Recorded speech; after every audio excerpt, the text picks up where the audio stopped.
నామ సంకీర్తన మహిమ. ముక్తికి కారణభూతుడు, అనాది, అనంతుడు, అజుడు, నిత్యుడు, అవ్యయుడు, అక్షయుడు ఒక శ్రీ మహావిష్ణువు నామ సంకీర్తనని నిత్యం చేసేవానికి ఈ లోకమే నమస్కరిస్తుంది. నేను అనగా అసూతుడు, బ్రహ్మ మొదలగువారు ఆనంద స్వరూపుడు, అద్వైతుడు, విజ్ఞానమయుడు, సర్వవ్యాపకుడు, సకలజన హృదయ వాసుదేవుడు అగు విష్ణు భగవానుడికి భక్తిభావంతో ఏకాగ్ర మనస్కుడనై ఎల్లప్పుడూ నమస్కరిస్తున్నాను. ఈశ్వరుడై ఐశ్వర్యాన్ని పంచుతూ అందరి అంతఃకరణల్లో నిత్య నివాసం చేస్తూ అందరి శుభాశుభ కర్మలు వీక్షించే సర్వసాక్షియు పరమేశ్వరుడు అయిన శ్రీ మహావిష్ణువుకు నా నమస్కారములు. శరీరంలో తగినంత శక్తి ఉండి కూడా భగవంతుడైన చక్రపానికి నమస్కారం చేయని వాని కంటే గాలికి కదలాడే తుచ్చమైన గడ్డిపరక మేలు. దీనికన్నా అదే ఉద్విగ్నంగా ఉంటుంది. నవనీల మేఘశ్యాముడు, లోకనాథుడు, పరమపురుషుడు, అప్రమేయుడు అయిన శ్రీకృష్ణ భగవానుడికి భక్తి పరవశుడై ఒక్కమారు సర్వస్వాన్ని అర్పించుకుంటే నమస్కారం చేస్తున్న స్వపచుడు కులీనుల కంటే ఉత్తముడై ఉత్తమగతులు పొందుటకు అర్హుడవుతాడు.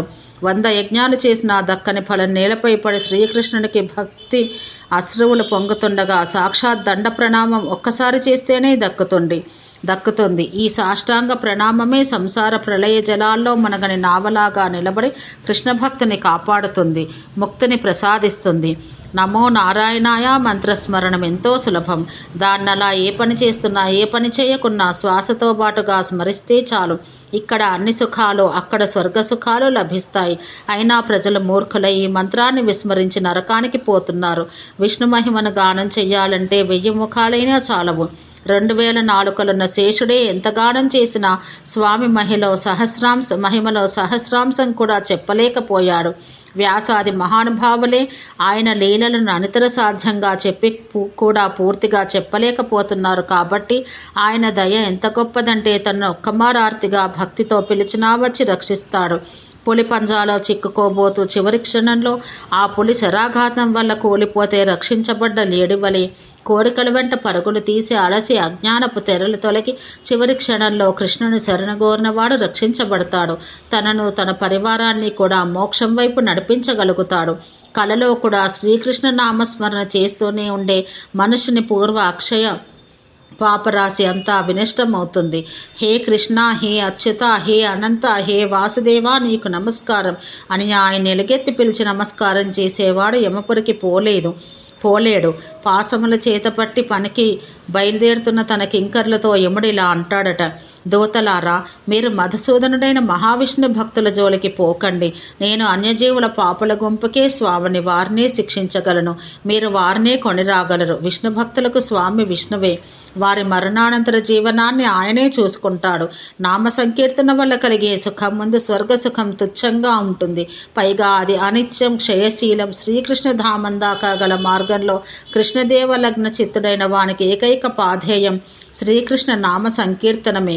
సంసార రూప సర్పదంశకు ఏకమాత్ర ఔషధం శ్రీకృష్ణ నామమే.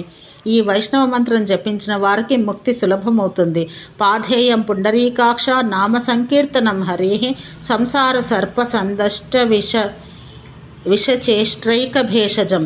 కృతయుగంలో హరిని ధ్యానిస్తూ, త్రేతాయుగంలో ఆయన మంత్రాలు జపిస్తూ, ద్వాపరంలో ఆయన్ని పూజిస్తూ ఏ ఫలాలైతే ప్రాణులు పొందాయో అవే ఫలాలు కలియుగంలో కేశవ నామస్మరణ సంకీర్తన మాత్రాన పొందగలవు.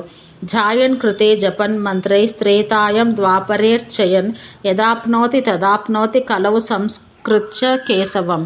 జిహ్వాగ్రాన హరి అని 2 అక్షరాలు గల వ్యక్తి సంసార సాగరాన్ని అనాయాసంగా దాటి మోక్షమందగలడు.